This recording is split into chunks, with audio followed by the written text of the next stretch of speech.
My name's Aurel Schmidt. I'm from Kamloops, BC, British Columbia, Canada. How long have you lived in New York now? 3 years in April.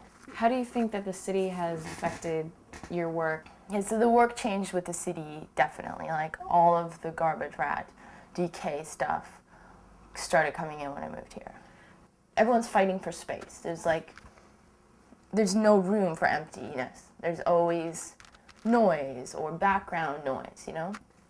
So I think the pieces started getting filled with the clutter of a city in a way. I moved here and was extremely lonely and paranoid and doing like a lot of drugs for some reason as well as those things. So it was like this really intense, like paranoid, lonely state, which I think then I put a lot of that into the work because it was a way to, you know, deal with those paranoias and feelings and the things you see out of the corner of your eye. You know, when you're paranoid, you're like, oh my God, is that a dead body? Oh, it's a pile of garbage. Like, don't worry, calm down. Everything's okay. The world's not out to kill you. I mean, it's very beautiful, but it's definitely like shocking when you get up close and see all the different, you know, bodies and decay. The rats, the maggots, the cigarette butts, the flies are all the same symbol basically, and it's like old Dutch stillet painting would use the same thing, or a Veneta's painting. But it's also just a metaphor for the real world. It's just that everything beautiful dies, there is decay, there's renewal, but there are symbols of death and decay, but which is also, in a way, a symbol of like inner, like for me, I have a lot of anxiety and bad thoughts, and I think that it's also a symbol of that, like, you know, they're like the underlying society, things are good, but no, things are bad, you know? Like there's this badness to everything, or like a sense of, yeah, like a doom and a badness to all things, you know, sometimes. And those are just symbols that symbolize that without, you know, having to draw, you know, Iraqis getting their heads blown off. I mean, that's like a way to kind of just, for me, to think about those ideas and like, just they become just symbols for me. Like, you know, they're like the tools to make the drawing now. I think only 12 drawings in it, but they're full page. The drawings came first, and Tim Barber at Tiny Vices wanted to do a book. And I think the burnout project's kind of over now. They're like, you know, I think that I'm done with the burnouts. Okay. I think. Because you're self-taught, do you ever come up with problems that you encounter where you think of an idea and you just have to figure out how to make it, or you're not sure how you want to make it, or how do you get over those barriers? I feel like it's a huge barrier, and I feel like I'm dealing with it every day.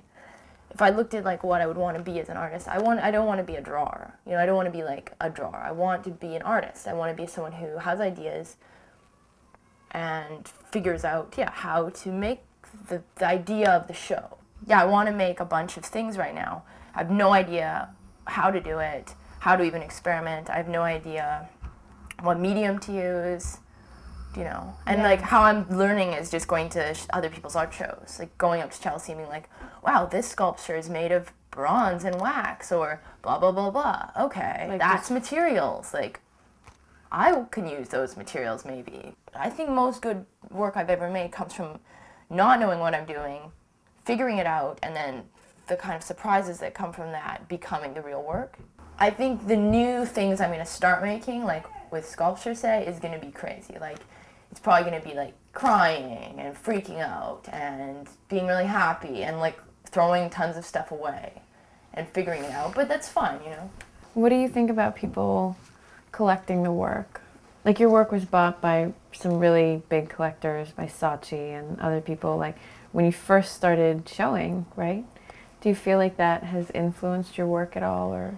I think that it's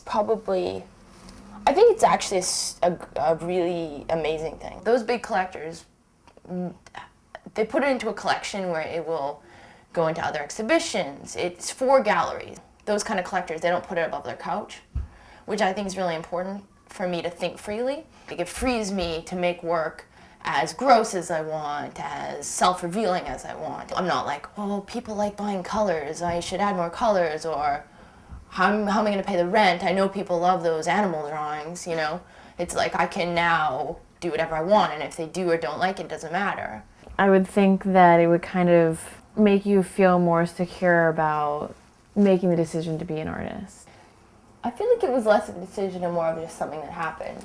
And the fact that right away those collectors did buy the work, you know, it was like, wow, the stuff I make anyways is just sold to like someone good. And wow, like, so it's almost like that, those things define the fact that I'm an artist as a career or whatever now. Yeah. Before I would have just been making art, you know, but not necessarily like this is my career choice or something.